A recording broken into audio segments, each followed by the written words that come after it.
This is a paid advertisement on behalf of ANKOR Resources.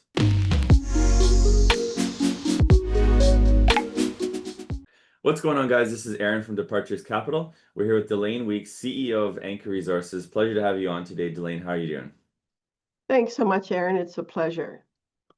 Yes, excited to be talking. So for our viewers who are new to ANKOR Resources, can you start with a high-level introduction to the company?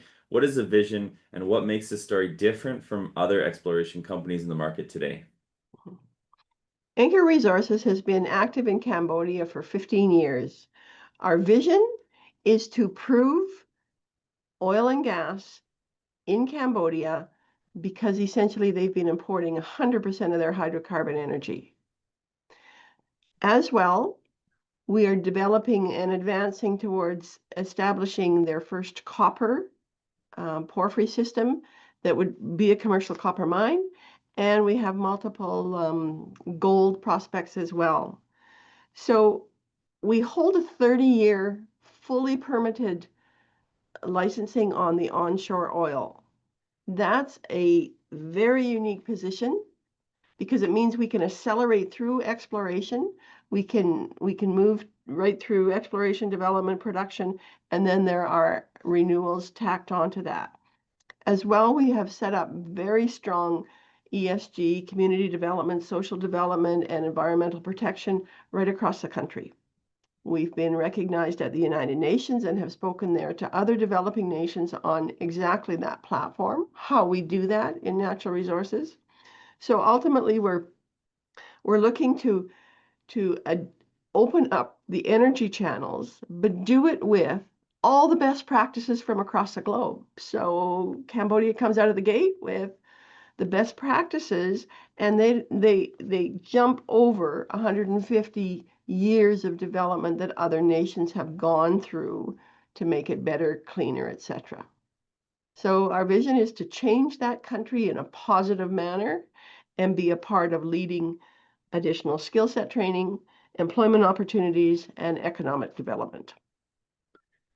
I love your vision. So let's start on the mineral side.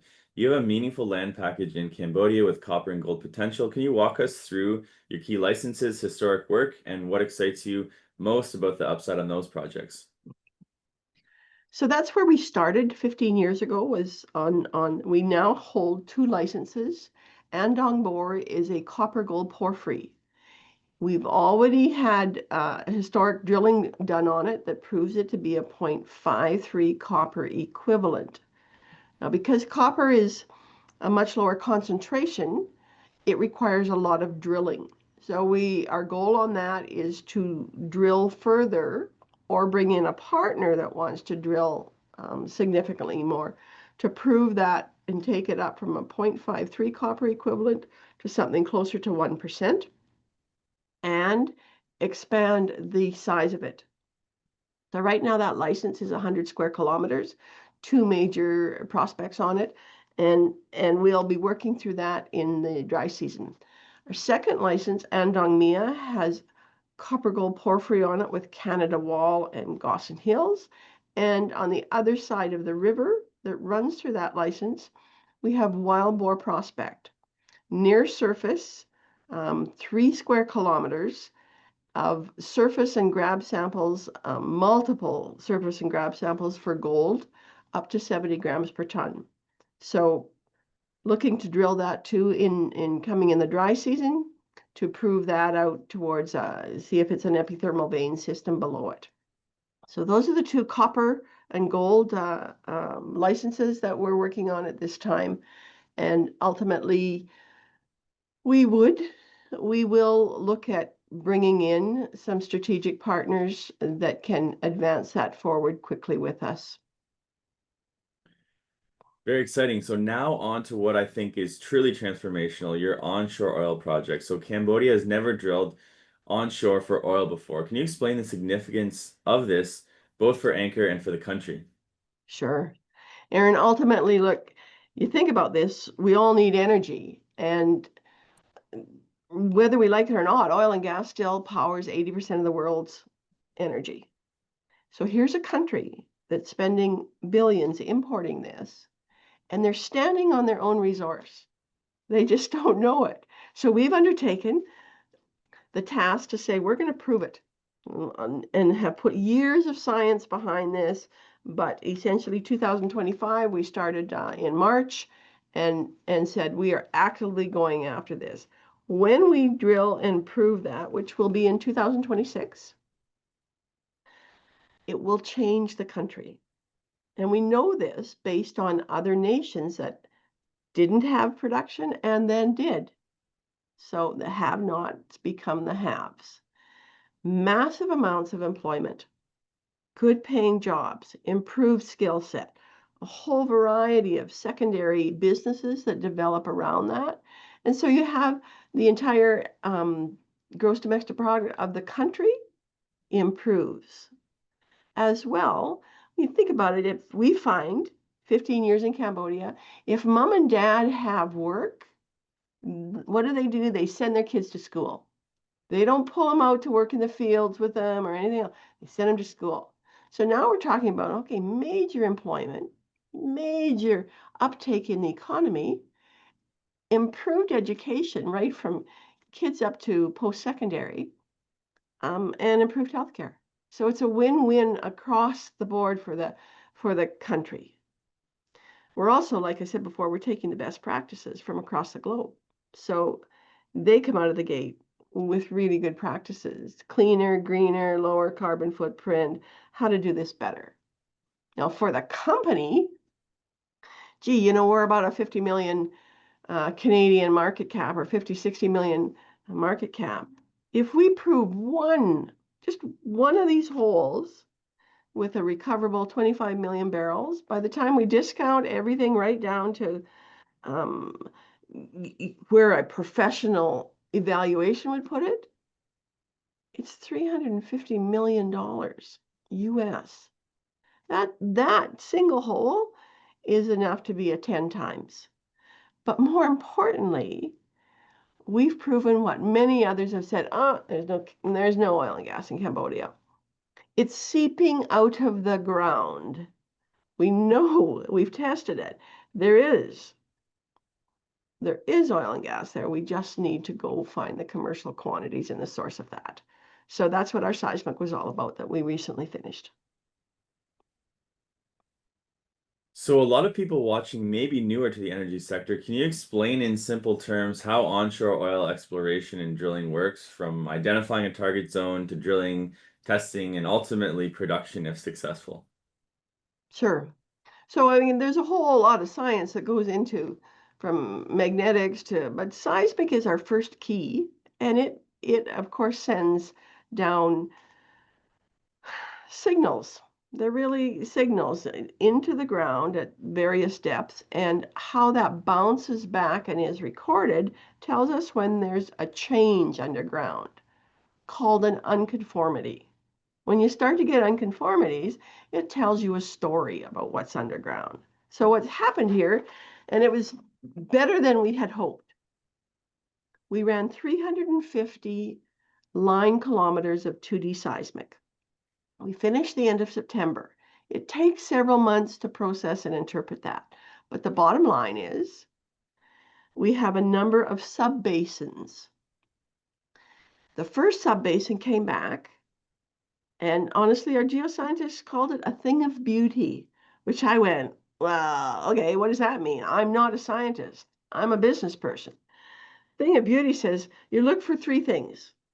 You look for structure, you look for closure, and you look for the composition of the reservoir rock. And he said, we have four-way closure. It's really big. We have an anticline here. Anticlines produce 80% of the world's oil. So now we've got a picture underground. What we don't know until we drill is what's in the reservoir. Is it 2 meters? Is it 200 meters? Is the rock really porous like a sand? Can we move it through? So those are some things that we're only going to find out by drilling. But now we have a picture in multiple locations, which gives us solid drill targets. So the next step will be completing EIAs and whatnot. But when we go to drilling, we'll go in vertically. We have the technology to do multilaterals, to do those, but we won't do that until after we do these initial holes. And we can go to total depth to see what pay zones are, or we can go to where we know we have a discovery. So we'll cross that bridge as we get to it. So let's say we have the discovery, we nail it, and we say, okay, we know we've got commercial quantity here. How do we move to production? Well, the first thing is we would test that. Before we ever go to production, we would run it for a couple of weeks and then shut it in. And we've got detectors down there which will tell us what's the pressure doing. So that we shut it in for about a month as part of the testing process.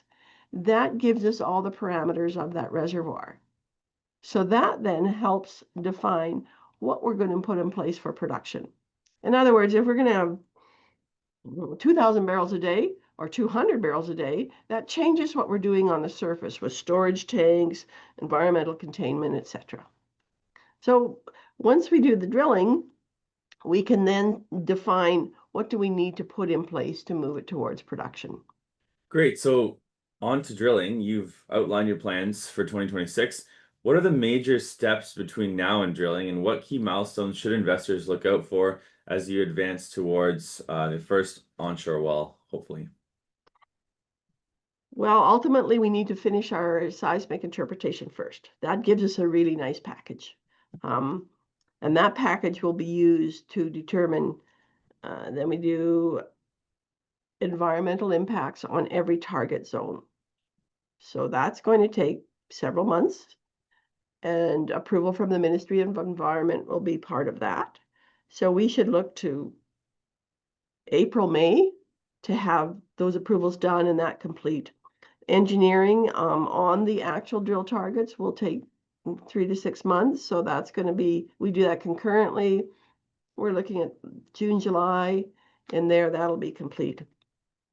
Ultimately, bringing the rig in will be a milestone because Cambodia has no infrastructure as far as equipment when we talk about the oil and gas industry. Access to the areas is good, but ultimately bringing equipment in will be another big milestone. And then, of course, putting that first drill bit in the ground, that's a big deal. That's really, really exciting. We call it spudding in, but we would look to the latter part of 2026 to be doing that. And then depending, I anticipate between 3 and 5 exploratory holes in various locations. So we'll know more as we complete the seismic interpretation and do some more engineering work. But that's our timelines there. Next year is going to be such an exciting year for you. I bet you are Yeah. excited, and I'm excited to continue to cover the story. So, to wrap this up, for current and prospective shareholders, what are the top catalysts and value drivers they should be watching for over the next 6 to 12 months? And what message do you leave with investors regarding where ANKKOR Resources is heading? Okay, so drilling will be 20 to 30 million US. It's not going to be cheap. Certainly putting a partner in place for that, and having that in place, big milestone. Advancing through the environmental requirements and identifying the appropriate drilling company.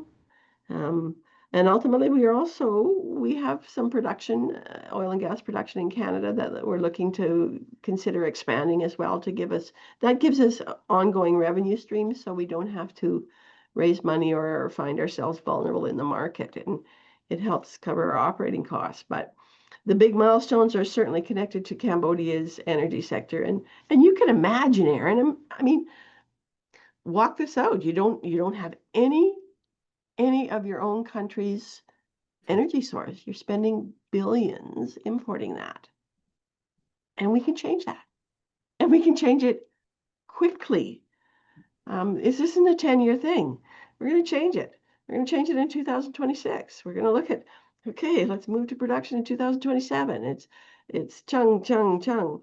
And I think investors can look forward to that. Also, if we're a 28-cent stock Canadian, and there's the potential to upside that, honestly, I think it's easily to say, and I'm just doing straight math here. Okay, 50 million Canadian. Hit one hole, forget the copper, forget the gold, forget the, or over 350 million US. So it's a big deal. It's going to happen quickly, and we are highly committed. We put our own money where our mouth is. We're over 25% of the actual stock outstanding. So we have a very strong vested interest. We are getting this across the line, and we're going to change that country for the better in 2026. What a wonderful story, Delayne. Thank you for sharing that. And 2026 is going to be probably the most exciting year for you since the company started. So I look forward to covering it. Best of luck, and we'll have you back on for more updates. Okay, thanks so much, Aaron. You have a wonderful day.